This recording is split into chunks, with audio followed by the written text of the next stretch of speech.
Whatcom County leaders today will consider a temporary ban on creating or expanding any new ICE facilities for at least a year. A new proposed ordinance cites unsanitary conditions in ICE's Ferndale detention facility and says ICE has regularly failed to communicate with local officials and prohibited them from accessing existing facilities, among several other claims. The ordinance would not apply to the existing or proposed new jail, as well as behavioral health care centers or crisis centers. The proposal will be considered by the Whatcom County Council Planning and Development Committee during a meeting this afternoon, and that happens just close to 3 o'clock. Now, the Department of Justice has confirmed it has scrubbed its website of news releases about criminal cases related to the rioting at the U.S. Capitol on January 6, 2021. The DOJ calling the information about the prosecution's, quote, partisan propaganda.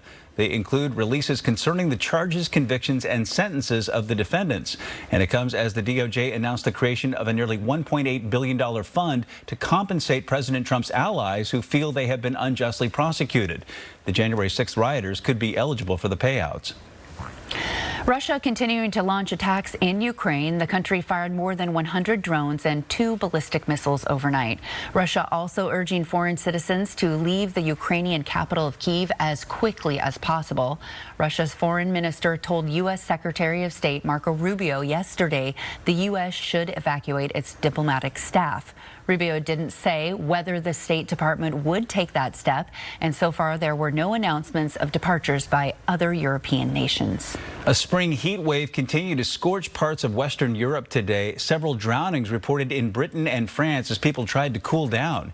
Yesterday was the UK's hottest May day on record, with the temperature hitting over 94 degrees Fahrenheit.